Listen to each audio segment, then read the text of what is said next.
The internet can't be turned off, right? Everyone knows this. It has no plug, no headquarters, no switch.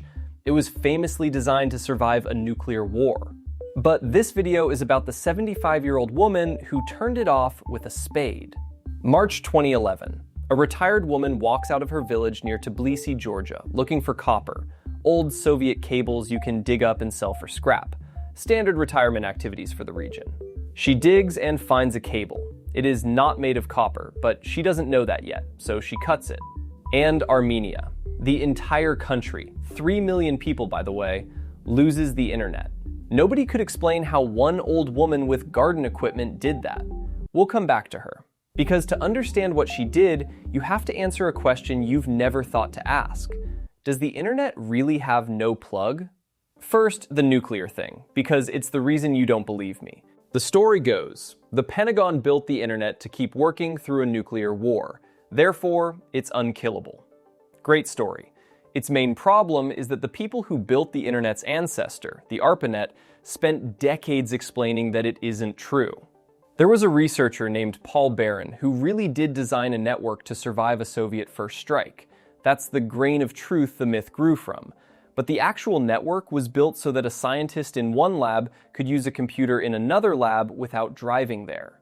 Humanity's most important machine exists because researchers didn't want to drive to work. So no, nobody built the internet to survive the apocalypse.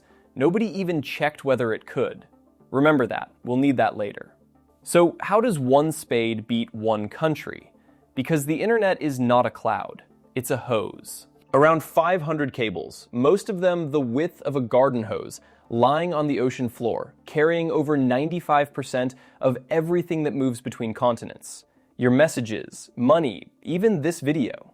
On land, same thing, just buried in dirt. And Armenia had a special problem. Roughly 90% of its internet arrived through one neighbor, Georgia, through a route that included the exact cable our retired woman hit. She wasn't a hacker. She didn't need to be. Fiber optic doesn't check your credentials before it dies. But that case is nothing compared to Facebook accidentally deleting its own data center. October 4th, 2021. A Facebook engineer runs a routine maintenance command, the kind you run 100 times a year, to check the capacity of the company's backbone network. The command has a bug.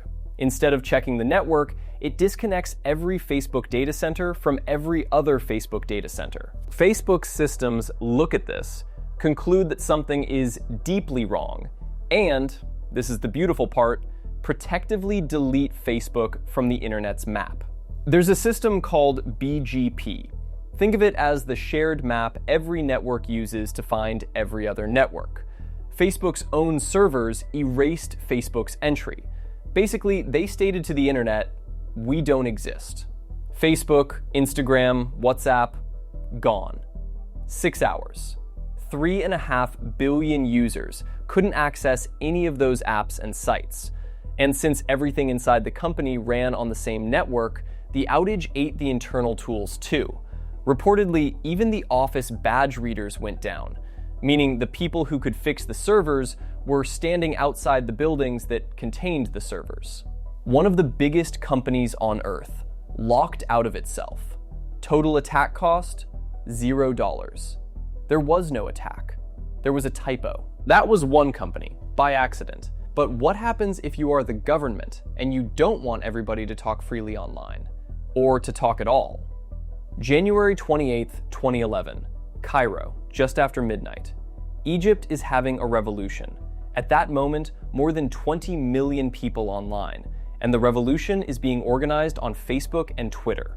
So the government makes some phone calls. Not many. Egypt's connection to the outside world ran through infrastructure the state controlled, so silencing the whole country required orders to about 5 or 6 companies. 20 minutes later, Egypt was gone. A country of 80 million, deleted from the online map. One network engineer woke up the next morning and told his family, I feel we are in the 1800s. So, okay, you can turn off pieces of the global internet with a spade or by trying to fix a bug. But surely there is no way to turn off the entire thing, right? Well, yes and no. Here's a fact that should be terrifying, but is actually the opposite. Those undersea cables break about 200 times a year. They got bitten by sharks all the time, snagged by ship anchors, or dug up occasionally by pensioners. That's a cable cut somewhere on Earth roughly every other day, and you have never noticed one. Not once. Because the internet isn't a machine, it's a mesh. When a cable dies, traffic looks at the map, finds another route, and takes it, in milliseconds, without asking anyone's permission. Armenia went dark because it was that rare thing, a place with no second route. Even the phone call method has a design flaw. It only reaches as far as your own wires. Egypt could unplug Egypt. It could not unplug anything else. Also, small detail, it didn't work. The blackout cost the country tens of millions of dollars a day. People routed around it with dial-up modems, ham radio, and satellite phones. And after 5 days, the government gave up and turned everything back on. 9 days later, Mubarak was out of a job. The switch functioned perfectly and achieved nothing. Governments did not take the hint. In 2025 alone, they pressed that switch 212 times across 28 countries at a combined cost of about $20 billion. Russia did it 57 times. Myanmar spent the entire year dark. And the global internet didn't even flinch. Every shutdown in history has been local, temporary, and expensive, mostly for the country doing the shutting. But could anyone do it to everyone? In 2011, a network analyst was asked whether America could be switched off the way Egypt was, and his answer is this entire video in one sentence. The US has so many providers and connections, he said, that it doesn't just have internet. It is internet. If you cut it off, that leads to a philosophical question. Who got cut off from the internet? Us or the rest of the world? The internet was never designed to be unkillable. It's unkillable because it was never really designed. It grew, tens of thousands of independent networks agreeing to pass each other's traffic. You can leave that agreement anytime you want, but you will never, probably, end it. But what about 7 people with keys who control the internet? If you don't know about this legend, 7 people scattered around the world each hold a physical key. And if the internet ever breaks or falls into the wrong hands, they're the emergency council who must gather, combine their keys, and reboot or shut down the entire internet. The legend is real. Sort of. Several times a year, selected experts fly to a secure facility, pass hand scanners and doors behind doors, and enter a room sealed against all radio signals to perform a ceremony with over 100 scripted steps involving safes and smart cards. All true. Here's what the keys actually unlock. A machine that signs the internet's address book, a cryptographic stamp proving that when you type your bank's name, you reach your actual bank and not a fake one. So it's not an off switch, it's more like a signature. The most heavily guarded object on the internet, protected by a ritual out of a Dan Brown novel, is a stamp. And the machine self-destructs if you shake it. So no, you can't steal it either. Okay, so humans cannot turn off the internet, which leaves exactly one candidate. It isn't human, and it isn't on Earth. September 1859. The sun throws a storm of charged particles at Earth, the largest ever recorded, now called the Carrington event. Auroras, which are supposed to stay near the poles, appear over the Caribbean. And the telegraph, the only electric network humanity has, goes insane. Currents surge through the wires. Operators are shocked at their desks. Some stations catch fire. And some telegraphs keep transmitting after being disconnected from their batteries, running on electricity pulled out of the sky. That was the sun brushing against a network of copper wire. We now live inside a network wrapped around the entire planet, and the sun hasn't gone anywhere. In 1989, a storm, a fraction of Carrington's size, collapsed the power grid of Quebec. The whole province went dark in about 90 seconds, and stayed dark for 9 hours. So in 2021, a researcher at UC Irvine asked the obvious question: what would a Carrington-sized storm do to the internet? Her paper had a calm, measured academic title: Solar Superstorms, Planning for an Internet Apocalypse. The finding? The fiber itself doesn't care about solar storms, but the repeaters, powered amplifiers spaced every 50 to 150 kilometers along the undersea cables, might.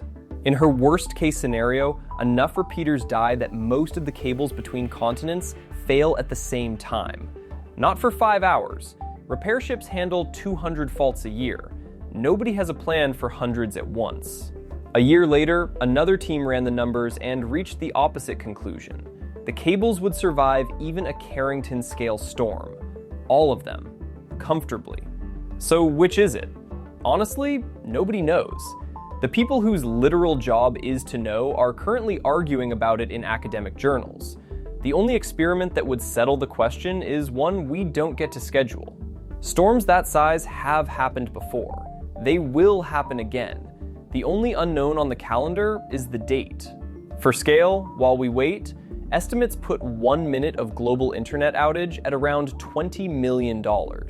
A full day, north of 40 billion. And unlike Egypt, where people dialed out to a world that was still online, in this scenario, there is no outside to dial. Everyone is like Armenia in this case. The largest machine our species has ever built has survived every hacker, every anchor, and every government that pulled its own plug. And it did it without a single person in charge. Which, it turns out, is the trick. You can't switch off something that nobody controls.